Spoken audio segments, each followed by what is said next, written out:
पवन, तूफान और चक्रवात उड़ीसा के तट को 18 अक्टूबर 1999 को एक चक्रवात ने पार किया था। चित्र 8.1। इस चक्रवात का वेग पवन वेग 200 किमी पर आवर था। चक्रवात ने 45,000 भवनों को तहस नहस कर दिया, जिससे 7 लाख लोग बेघर हो गए। उसी वर्ष 29 अक्टूबर को 260 किमी पर आवर के वेग पवन वेग से पुनः एक अन्य चक्रवात उड़ीसा में आया था। इसके साथ ही 9 मीटर ऊंची समुद्र लहरें भी तट से टकराई थी। हजारों लोगों ने अपनी जान गंवा दी, करोड़ों रुपए की संपत्ति नष्ट हो गई। चक्रवात ने कृषि, परिवहन, संचार और विद्युत संभरण सप्लाई को प्रभावित किया।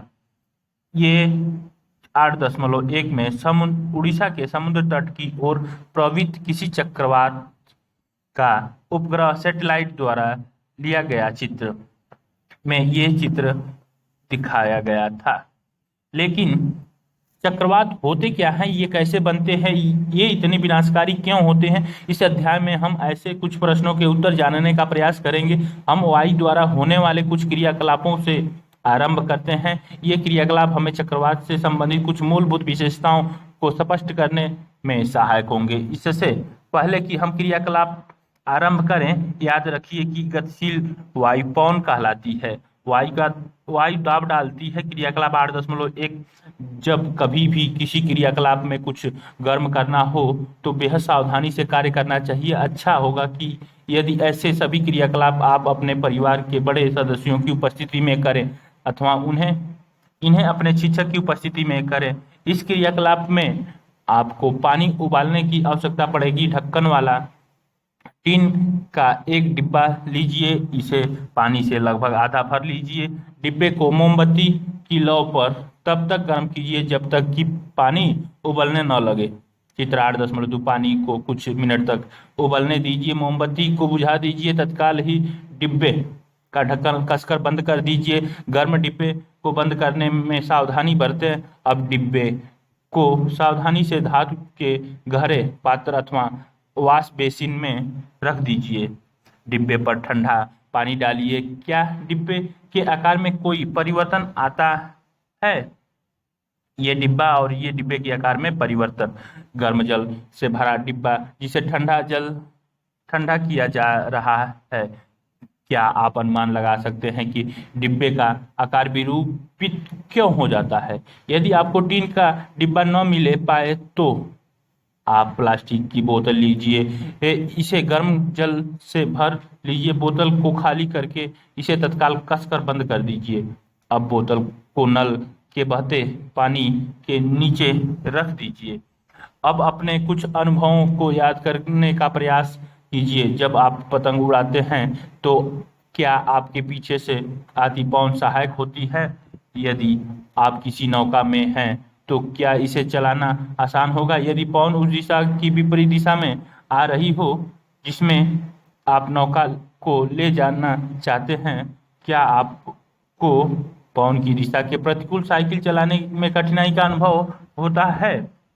आप जानते हैं कि हमें साइकिल के टायर को कसा हुआ रखने के लिए उसकी ट्यूब में हवा भरनी पड़ती है। अब आप यह भी जानते हैं कि यदि साइकिल की ट्यूब में बहुत अधिक हवा भर दी जाए तो वह फट जा सकती है। ट्यूब के भीतर हवा क्या करती है? अपने मित्रों के साथ मिलकर इस पर चर्चा कीजिए कि साइकिल की ट्यूब में हवा कैसे उसके आकार को बनाए रखती है। ये सभी अनुभव वो हमें यह आभास देते हैं कि वायु दाब डालती है। इस दाब के कारण ही पवन द्वारा वृक्षों की पत्तियों, बैनर अथवा झंडे लहराते हैं। आप कुछ अन्य अनुभव भी बता सकते हैं जो यह प्रदर्शित करते हैं कि वायु दाब डालती है। आइए अब हम यह समझने का प्रयास करते हैं कि डिब्बा अथवा बोतल विरूपित क्यों हो गया था। जब डिब्बे पर पानी डाला जाता है तो डिब्बे के अंदर की कुछ भाप जल में संघनित हो जाती है, जिससे भीतर की वायु की मात्रा कम हो जाती है। परिणाम स्वरूप डिब्बे के भीतर वायु का दाब डिब्बे के बाहर की वायु के दाब से कम हो जाता है। दाब के इस अंतर के कारण डिब्बा पिचक जाता है। यह क्रियाकलाप पुनः पुष्टि करता है कि वायु दाब डालती है। पवन का वेग बढ़ने पर वायु दाब घट जाता है। क्रियाकलाप 8.2 कागज के एक टुकड़े को मोड़कर किसी खाली बोतल के मुख से कम अमाप यानी साइज की गेंद जैसे आकार बनाइए। खाली बोतल को पकड़कर उसके मुख के पास कागज की गेंद को रख दीजिए। अब फूंक मारकर गेंद को बोतल के भीतर डालने का प्रयास कीजिए। चित्र 8.2 में बोतल में फूंक मारना दिखाया गया है। चित्र में इस क्रियाकलाप के विभिन्न अमाप यानी साइज की बोतलों के साथ करने का प्रयास करें। अपने मित्रों से भी फूंक मार कर गेंद को बोतल के भीतर डालने का प्रयास करने को कहिए। पहेली और बुझो चाहते हैं कि निम्नलिखित प्रश्न पर विचार किया जाए। कागज की गेंद को फूंक मारकर बोतल में डालना कठिन क्यों है? क्रियाकलाप 8.3 गुब्बारों को फुलाना। दो गुब्बारे के बीच में फूंक मारना। चित्र 8.4 में दिखाया गया। लगभग समान अमाप के दो गुब्बारे लीजिए। गुब्बारों में थोड़ा पानी भर लीजिए। दोनों गुब्बारों को फुलाकर प्रत्येक को धागे से बांध दीजिए। गुब्बारों को साइकिल के स्पोक अथवा किसी छड़ से 8 से 10 सेंटीमीटर की दूरी पर लटका दीजिए। चित्र 8.4 दोनों गुब्बारों के बीच के स्थान में फूंकिए। आपके विचार में क्या होना चाहिए?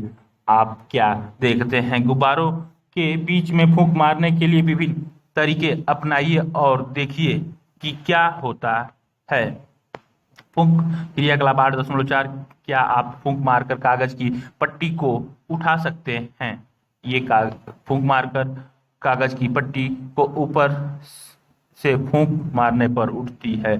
लगभग 20 सेंटीमीटर लंबी और 3 सेंटीमीटर चौड़ी कागज की पट्टी को अपने अंगूठे और तर्जनी के बीच इस प्रकार पकड़िए कि पट्टी का अधिकांश भाग नीचे की ओर लटका रहे, जैसा कि चित्र 8.5 में दिखाया गया है। अब कागज की पट्टी के ऊपर से फूंक मारिए। पहेली का विचार है कि पट्टी ऊपर उठ जाएगी, जबकि बुझ सोचता है कि पट्टी नीचे झुक जाएगी। आपके परीक्षण किसे सही सिद्ध करते हैं? आइए हम क्रियाकलाप 8.2, 8.3, 8.4 के परीक्षणों को समझने का प्रयास करें। क्या आपके परीक्षण आपकी आशा के अनुरूप हैं, अर्थात वे वैसे ही हैं जैसा आपने सोचा था? क्या आपको ऐसा अनुभव हुआ कि पवन का वेग बढ़ने पर वायु दाब कम हो जाता है?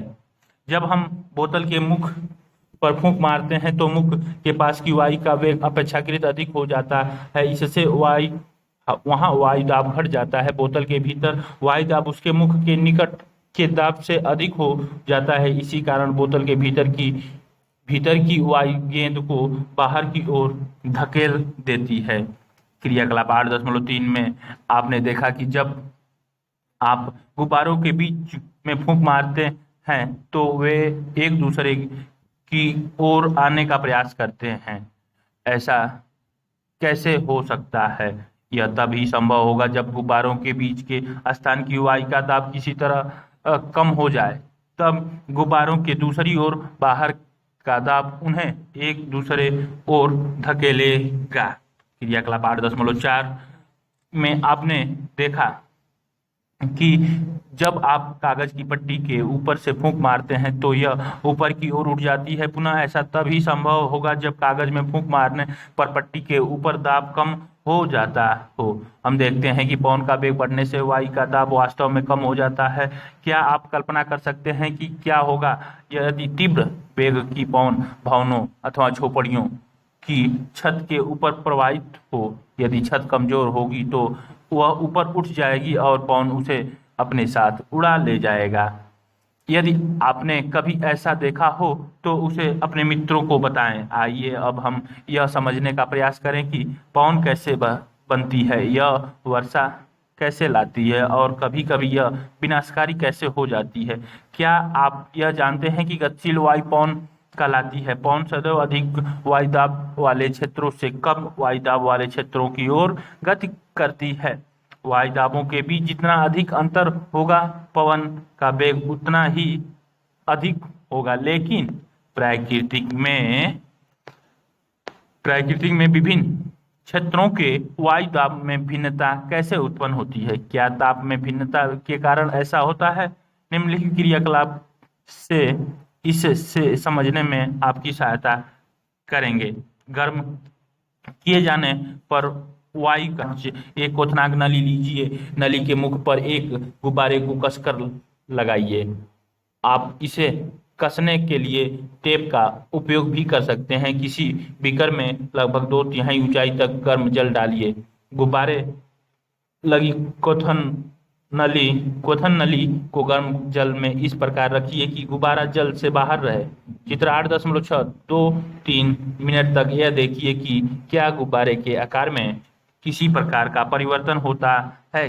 क्वेथन नली को जल से बाहर निकाल लीजिए। इसे कमरे के ताप तक ठंडा होने दीजिए। अब एक अन्य बीकर में थोड़ा बर्फ का ठंडा जल लीजिए और क्वथन नली को पहले की भांति 2 से 3 मिनट के लिए ठंडे जल में रखें।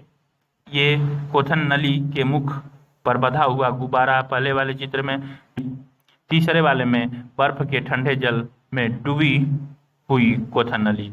गर्म और ठंडे जल में गुब्बारों का आकार चित्र 8.6 में दीजिए। गुब्बारों के आकार में होने वाले परिवर्तन को नोट कर लीजिए।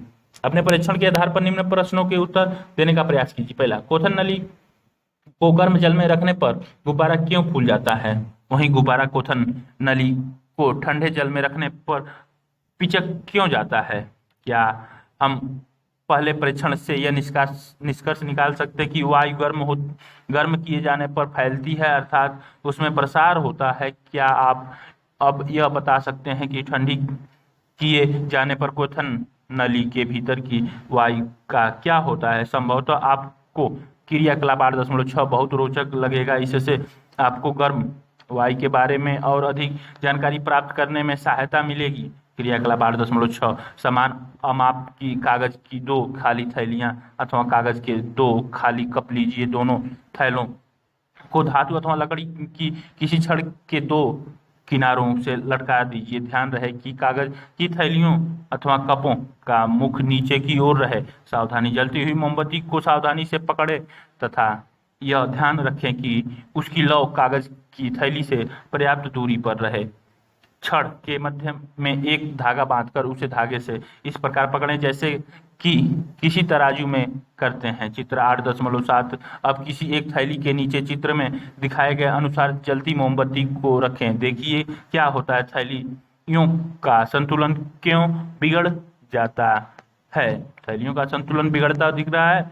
ये तराजू की तरह बांध दिया आपने। ऊपर उठती हुई गर्म वायु, क्या यह क्रियाकलाप दर्शाता है कि गर्म होने पर वायु ऊपर की ओर उठती है? जैसे ही मोमबत्ती की लौ से गर्म वायु ऊपर की ओर उठती है, वह थैली को ऊपर ले जाती है। क्या संतुलन का बिगड़ना यह सुझाता है कि गर्म वायु ठंडी वायु से हल्की होती है?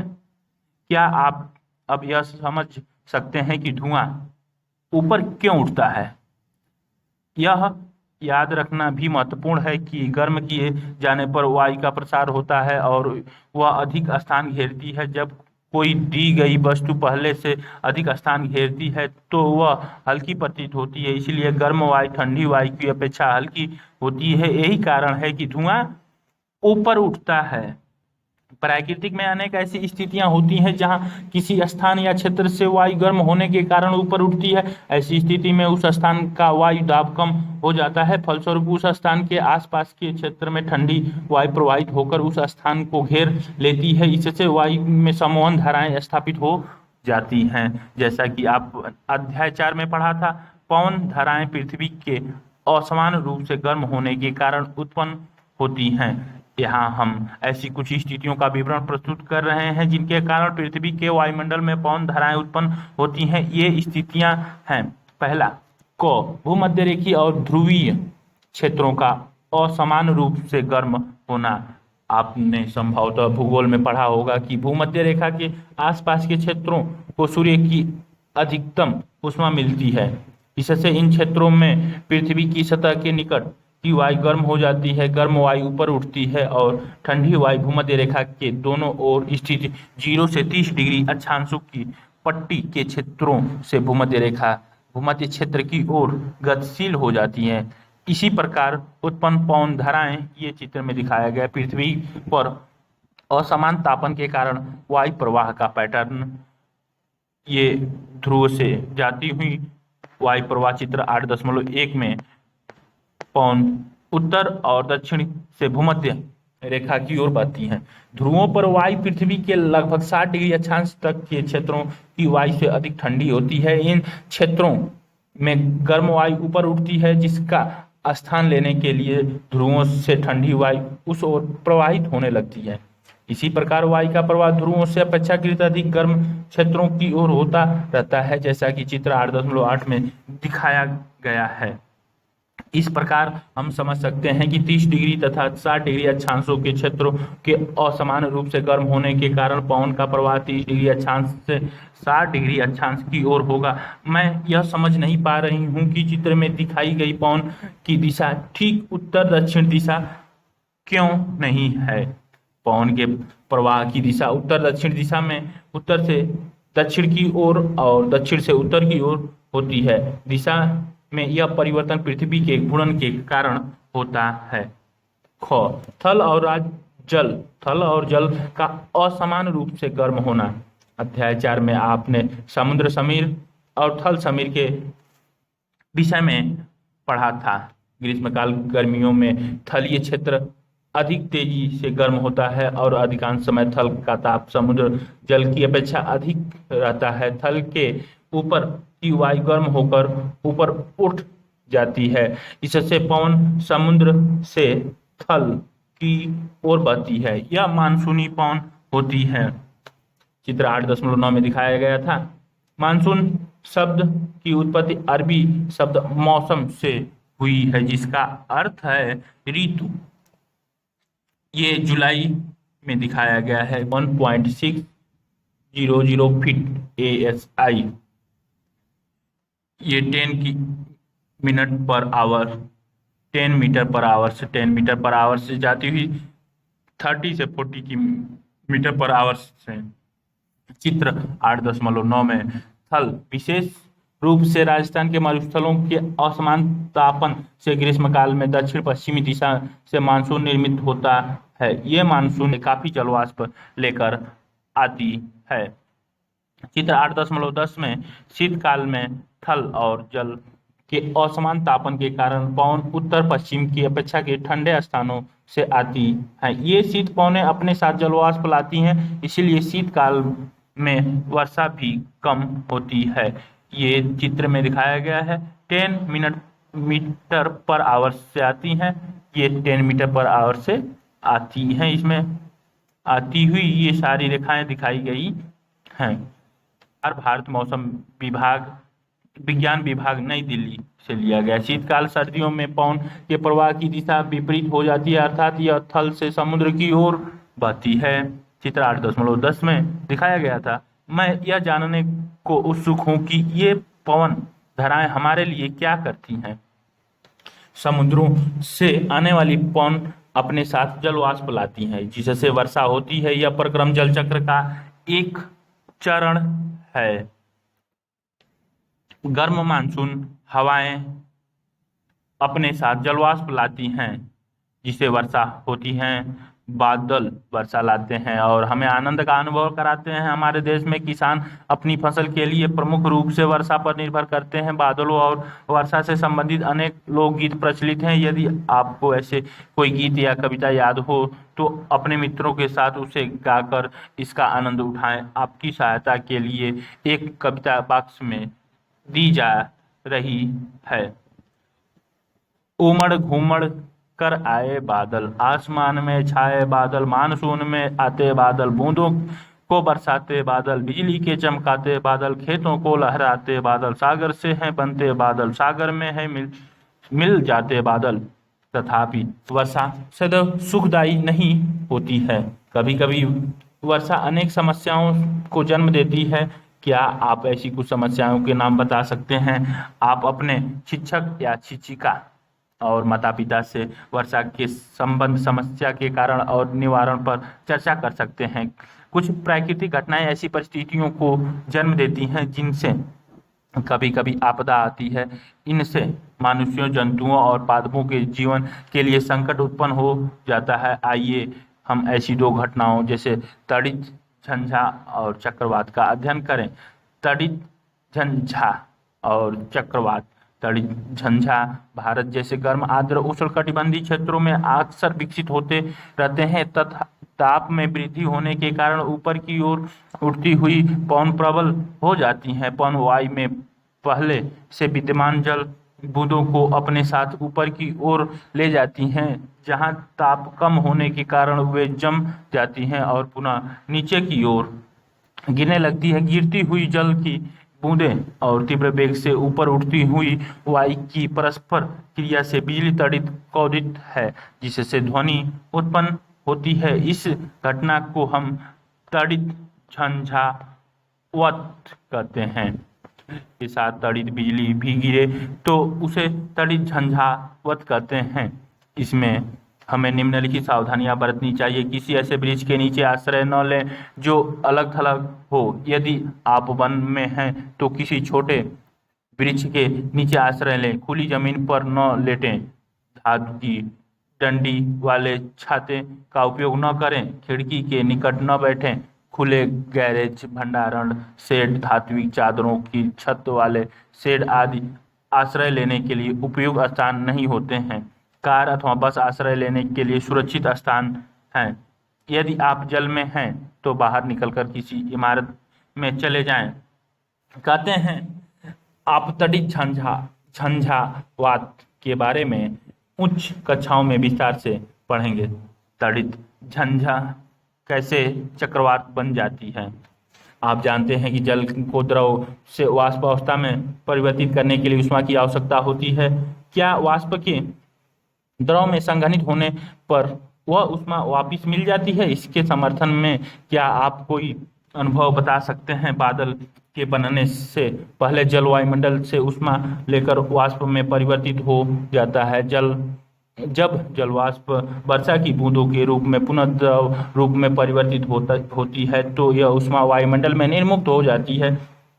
निर्मुक्त होने वाली ऊष्मा से आसपास की वायु गर्म हो जाती है। इस प्रकार गर्म वायु ऊपर की ओर उठती है, जिससे वायु दाब कम हो जाता है। फलस्वरूप तड़ित झंझा के केंद्र की ओर उच्च वेग की गति वायु गति करने लगती है। इस चक्र की पुनरावृत्ति अनेक बार होती रहती है।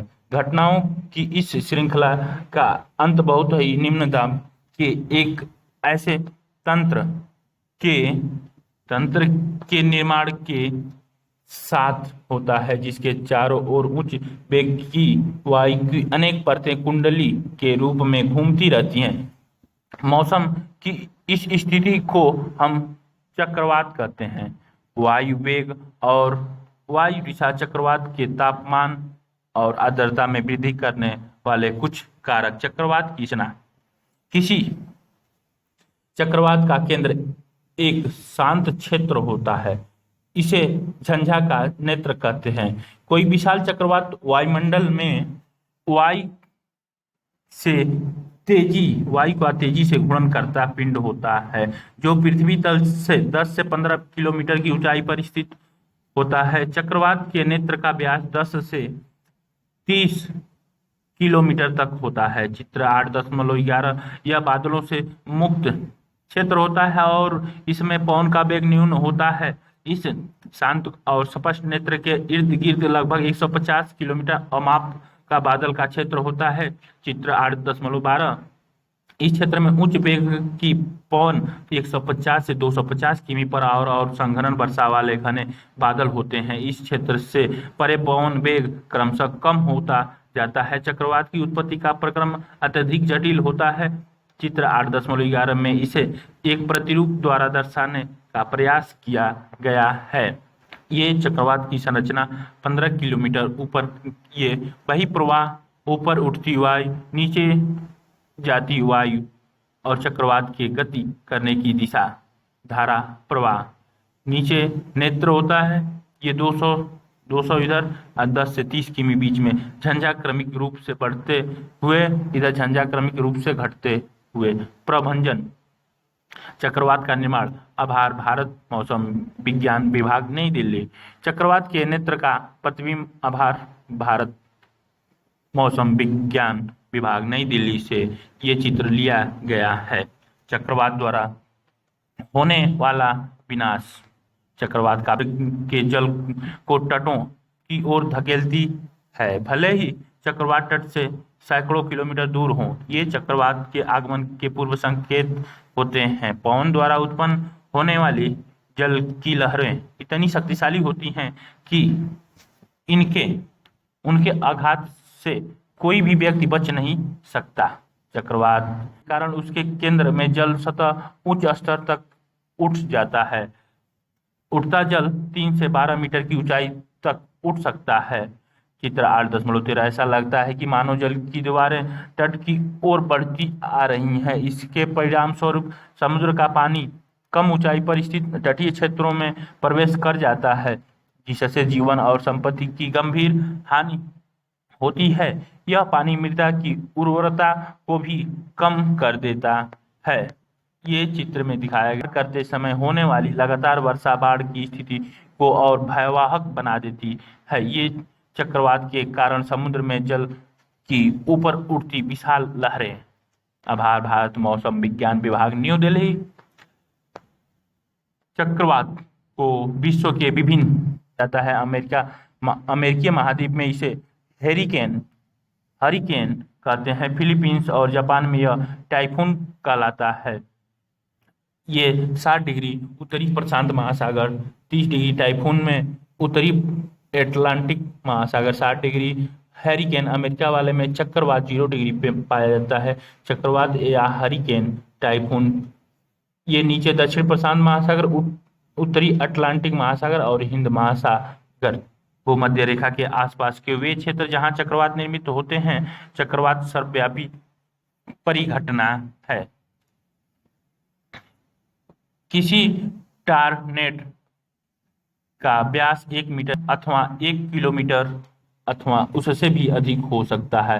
टॉर्नेडो की जैसी संरचना उसके आधार के आसपास की धूल, पत्थर, कंकड़, कचरे व अन्य छोटी बड़ी वस्तुओं को अपने अंदर खींच लेती है निम्न दाब के कारण और फिर उन्हें अपने शीर्ष के निकट बाहर की ओर धकेल कर फेंक देती है। टॉर्नेडो के घातक प्रहार से जीवित रह गए कुछ व्यक्तियों द्वारा किए गए विवरण आपकी जानकारी के लिए प्रस्तुत है। डिस्कवरी चैनल की यंग डिस्कवरी सीरीज से मैंने बादल को अपनी ओर आते देखा और घर के भीतर आश्रय लेने का प्रयास किया, लेकिन जैसे ही मैं दरवाजे तक पहुंचा, घर हवा में उड़ गया। मुझे कतई चोट नहीं लगी। तूफान के बाद हमें गेहूं के खेतों से कचरे को साफ करना था। हमें वहां टूटे हुए बोर्ड और वृक्षों की शाखाओं के साथ साथ मुर्गियों के चूजों, मुर्गियों और खरगोशों के मृत शरीर देखने को मिले, जिन्हें देखकर ऐसा लग रहा था कि जैसा किसी ने उनके शरीर से उनकी खाल उतार ली हो। टॉर्नेडो से बचाव के लिए आश्रय भूमि में गहराई पर अथवा किसी भवन के अंदरूनी भाग में स्थित ऐसे कक्ष होते हैं जिनमें खिड़कियां नहीं होती हैं। यदि ऐसे आश्रय उपलब्ध न हो तो टॉर्नेडो से बचाव के लिए खिड़कियों को बंद करके किसी मेज, बेंच आदि के नीचे आश्रय लेना बेहतर रहता है। इन स्थानों में कचरा आसानी से नहीं पहुंचता है। बचाव के लिए आपको घुटने के बल नीचे झुककर अपनी बाहों को अपने सिर और गर्दन के चारों ओर लपेट लेना चाहिए। चित्र 8.15 में टॉर्नेडो से सुरक्षा के लिए एक विधि आपको दी गई है। चक्रवात अपने वेग की पौने लाते हैं जो घरों, दूरभाष व अन्य संचार प्रणालियों, वृक्षों आदि को क्षति पहुंचा सकती है, जिससे जीवन और संपत्ति की अत्यधिक हानि होती है। टॉर्नेडो हमारे देश में टॉर्नेडो अधिक नहीं आते हैं। टॉर्नेडो गहरे रंग की प्रकार बादल होते हैं। इनकी कीप जैसी संरचना आकाश से पृथ्वी तल की ओर आती हुई प्रतीत होती है। चित्र 8.16 अधिकांशतः टॉर्नेडो कमजोर या निर्बल होते हैं, परंतु कोई विनाशकारी टॉर्नेडो लगभग 300 किमी पर आवर के वेग से गति कर सकता है। टॉर्नेडो चक्रवातों के भीतर भी बन सकते हैं। भारत के संपूर्ण तट रेखा विशेष रूप से पूर्वी तट चक्रवातों के लिए संवेदनशील है, जबकि भारत का ये चित्र में दिखाया गया है किसी टॉर्नेडो का प्रतिबिंब National Severe Storm Laboratory NSSL। आभार भारतीय मौसम विज्ञान विभाग, नई दिल्ली। भारत का पश्चिमी तट चक्रवातों की प्रबलता और आवृत्ति दोनों ही संदर्भ में अपेक्षाकृत कम संवेदनशील है। हमने पढ़ा कि सभी झंझा या तूफान निम्न दाब के तंत्र होते हैं। झंझा के निर्माण में पवन महत्वपूर्ण भूमिका निभाती है, इसलिए पवन के वेग की माप करना महत्वपूर्ण है। वेग को माप करने वाले उपकरण को हम वायु मापी कहते हैं। ये नॉर्थ और साउथ दिखाए गए हैं। पवन के वेग को मापने के लिए एक वायु मापी आभार भारत मौसम विज्ञान विभाग, न्यू दिल्ली। प्रभावी सुरक्षा उपाय। चक्रवात के दुष्प्रभाव को कम करने में निम्नलिखित व्यवस्थाएं सहायक हो सकती हैं। सरकारी सामाजिक स्तर पर व्यवस्था। चक्रवात पूर्व अनुमान और चेतावनी सेवा सरकारी संस्थाओं, समुद्र तटों, मछुआरों, जलपोतों और आम जनता को शीघ्र चेतावनी देने के लिए तीव्रगामी संचार व्यवस्था। चक्रवात संभावित क्षेत्रों में चक्रवात आश्रय का निर्माण और लोगों को तेजी से सुरक्षित स्थानों पर पहुंचाने के लिए प्रशासनिक व्यवस्था। जनता द्वारा किए जाने वाले कार्य। हमें मौसम विज्ञान विभाग द्वारा दूरदर्शन, रेडियो अथवा समाचार पत्रों के माध्यम से प्रसारित की जाने वाली चेतावनियों को नजरअंदाज नहीं करना चाहिए और हमें अनिवार्य घरेलू सामान, पालतू पशुओं और वाहनों आदि को सुरक्षित स्थानों पर पहुंचाने के लिए आवश्यक प्रबंध कर लेना चाहिए। जलमग्न सड़कों पर सड़क चलाने से बचना चाहिए, क्योंकि बाढ़ से सड़कें क्षतिग्रस्त हो सकती हैं तथा सभी आपातकालीन सेवाओं जैसे पुलिस, अग्निशमन दल और चिकित्सा केंद्रों के टेलीफोन नंबरों की सूची अपने साथ रखनी चाहिए। यदि आप चक्रवात प्रभावित क्षेत्र में रहते हो तो कुछ अन्य सावधानियां हैं। ऐसे जल का पीने के लिए उपयोग न करें जो संदूषित हो सकता है। आपात स्थिति के लिए पेय जल का संग्रहण करें। गीले स्विच और खंभों से टूटकर गिरे गए बिजली के तारों को न छुएं। महज मनोरंजन के लिए बाढ़ अथवा चक्रवात प्रभावित क्षेत्रों का भ्रमण करने बाहर न निकलें। बचाव दल पर अनावश्यक मांगों की आपूर्ति के लिए दबाव न डालें। अपने पड़ोसियों और मित्रों को यथासंभव सहयोग करने और सहायता प्रदान करें।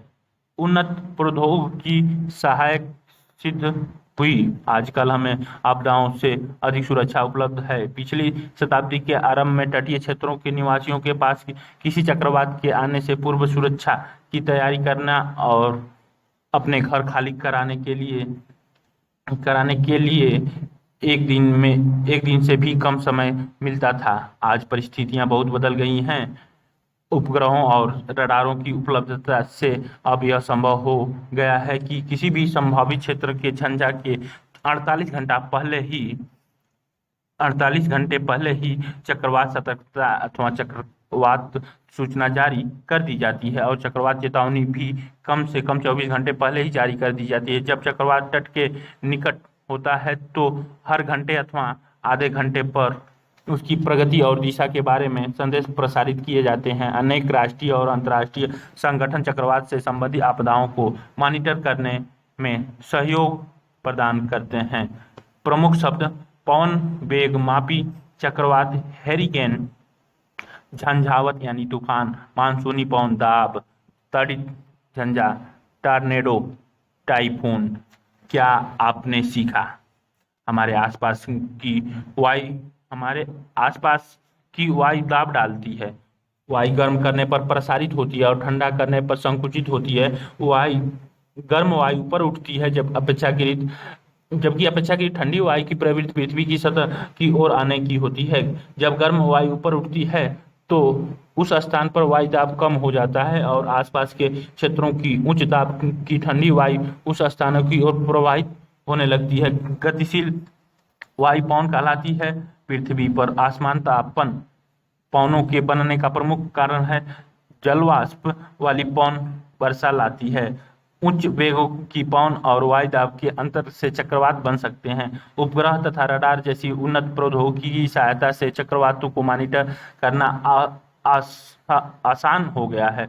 स्व सहायता सबसे अच्छी सहायता है, अतः किसी भी चक्रवात के आने से पहले ही अपनी सुरक्षा की योजना बना लें और सुरक्षा के उपायों को तैयार रखना अच्छा रहता है। निम्नलिखित प्रवाह चित्र आपको उस परिघटना को समझने में सहायक होगा जिसके कारण बादलों का निर्माण और वर्षा होती है तथा तूफान और चक्रवात बनते हैं। दो क्षेत्रों के बीच ताप में अंतर, वायु में समोहन धाराएं उत्पन्न होती हैं। गर्म वायु ऊपर उठती है जिससे न्यून दाब का क्षेत्र बनता है। ठंडी वायु न्यून दाब क्षेत्र की ओर प्रवाहित हो जाती है। गर्म वायु ऊपर उठकर ठंडी होती है और उसमें उपस्थित जल वाष्प संघनित होकर बादल बनती हैं। बादल में बड़ी जल बूंदें भूमि पर वर्षा, ओले या हिमपात के रूप में गिरती हैं। वायुमंडल के ऊंचे स्तर पर पानी की नीचे गिरती बूंदें और ऊपर उठती वायु परस्पर उच्च वेग से गति करती हैं, जिससे तड़ित झंझावात का निर्माण होता है। मौसम की कुछ परिस्थितियों में झंझावात चक्रवात का रूप धारण कर सकती हैं। कुछ परियोजनाएं विस्तारित अधिगमन क्रियाकलाप और परियोजनाओं कार्य। आप अध्याय के क्रियाकलाप 8.5 को अपने घर पर थोड़े भिन्न प्रकार से कर सकते हैं। एक ही माप की प्लास्टिक की 2 बोतलें लीजिए। प्रत्येक बोतल के मुंह पर एक गुब्बारा लगा दीजिए। एक बोतल को धूप में और दूसरी को छाया में रखिए। अपने परीक्षण को रिकॉर्ड कीजिए। यदि परीक्षणों का परिणामों की तुलना क्रियाकलाप 8.5 में कीजिए। आप अपना स्वयं का वायु मापी बना सकते हैं। निम्नलिखित वस्तुओं को एकत्र कर लीजिए। कागज के 4 छोटे कप, आइसक्रीम के खाली कप, कार्डबोर्ड गत्ते के 2 पट्टियां 20 सेंटीमीटर लंबी और 2 सेंटीमीटर चौड़ी गोंद, स्टेपलर, एक स्केच पेन और नुकीली पेंसिल जिसके एक सिरे पर रबड़ लगा हो। पट्टी का केंद्र बिंदु निर्धारण करना। एक स्केल की सहायता से चित्र 8.18 के अनुसार कार्डबोर्ड गत्ते की प्रत्येक पट्टी पर क्रॉस बना लीजिए। इससे आपको पट्टी का केंद्र बिंदु मिल जाएगा।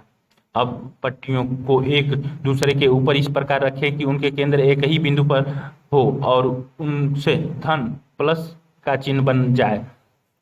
अब कपों को पट्टियों के सिरों पर चिपका दीजिए। एक कप को बाहरी सतह को मार्कर अथवा स्केच पेन से रंग दें। चारों कपों के मुख एक ही दिशा में होने चाहिए।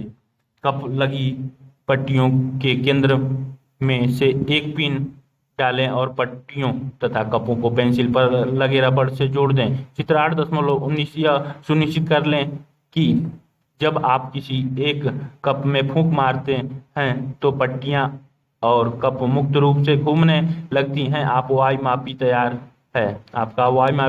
है। प्रति मिनट घूर्णनों की संख्या की गिनती करके आप पवन के वेग का अनुमान लगा सकते हैं। पवन वेग में परिवर्तन का अवलोकन करने के लिए इसे भिन्न स्थानों पर और दिनों के भिन्न समयों पर उपयोग करें। वायु मापी मॉडल।